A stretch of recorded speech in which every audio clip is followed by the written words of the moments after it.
దాము ఈ సినిమాకి producer, actor, బ్రహ్మాండంగా యాక్ట్ చేశారు. ఇప్పుడు చూశాను నేను. సో మంచి లైఫ్ ఉంది. నాకు ఫోన్ చేసి ఇట్లా రమేష్ గారు, డైరెక్టర్ గారు ఒక లైన్ చెప్పాలి అంటే సరే ఓకే, ఫోన్లోనే మాట్లాడాను నేను. ఫోన్లో ఆయన ఈ ఒక విషయం చెప్పినప్పుడు, ఒక మంచి సినిమా చేస్తున్నాం, మన వల్ల ఏంటంటే ఒక మంచి మెసేజ్ ప్రేక్షకులకి, ఎందుకంటే ఇది చాలా అవసరం. మేనరికం ఈ ప్రాబ్లం అనేది చాలామందికి, ఎందుకు పుడుతున్న పిల్లలు ఎందుకు మెంటలీ రిటార్టెడ్గా ఉంటున్నారు అని చాలామందికి తెలియట్లేదు. అంటే ఎస్పెషల్లీ కింద డౌన్ బిలో వాళ్ళకి తెలియట్లేదు. సో వాళ్ళకి ఇది ఒక మంచి పిక్చర్ అవుతుంది. At the same time documentary picture కాదు, ఒక కమర్షియల్ యాంగిల్లో కూడా ఏంటంటే ఫైట్స్, ఇప్పుడు మీరు చూశారు ఫైట్స్, సాంగ్స్ అనేవి పెట్టి మంచి చక్కగా hero Santosh Raj, Neha Deshpande and Pavani, they have done their best. And other artist also, comedy కానీ అండ్ ఫైట్స్ కానీ, ఫైట్ మాస్టర్ సతీష్, అండ్ ముఖ్యంగా రమేష్ గారు సాంగ్స్. నాకు రమేష్ గారు మ్యూజిక్ డైరెక్టర్ అనే విషయం నాకు తెలియదు, నాకు తర్వాత తెలిసింది. సరే నాకు కొంచెం వినిపించింది చెప్తే సెట్లో నేను విన్నాను.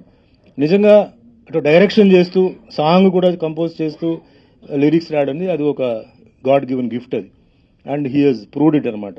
సో ఒక సినిమా ఆడడానికి అన్ని ఏమేమి మసాలాలు ఉన్నాయో అన్ని సినిమాలు ఉన్నాయి. దాంతోపాటు ఒక అద్భుతమైన ఏదో సినిమా తీసాం, ఏదో 4 పాటలు 4 ఫైట్లు అలా కాకుండా, ఒక నిర్మాత, ఒక దర్శకుడిగా ఒక మంచి సినిమా, ఒక ఫ్యామిలీ వచ్చి అంచే ఎంజాయ్ చేసే సినిమా, అదే మాదిరి ఒక beautiful message for the youth.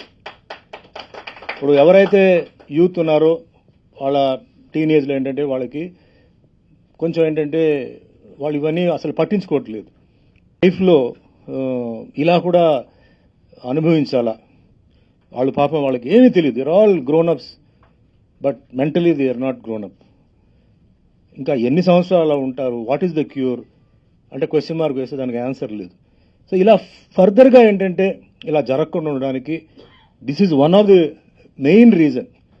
అది ఒక వార్నింగ్ లాగా ఈ పిక్చర్లో ప్రతి ఒక్కరికి ఏంటంటే చాలా నీట్గా చెప్పారండి. So I congratulate the director and producers. వాళ్ళందరికీ ఏంటంటే ఒక మంచి సినిమాతో పాటు ఒక మంచి మెసేజ్ ఇస్తూ, అండ్ టోటల్గా వరంగల్లో షూటింగ్ జరిగింది. వరంగల్ ప్రజలు కూడా ఏంటంటే బాగా సహకరించడంతోనే ఈ పిక్చర్ కూడా అక్కడ షూటింగ్స్కి ఇబ్బంది లేకుండా అందరూ ముందుకు వచ్చి వాళ్ళు షూటింగ్ చూడడంతో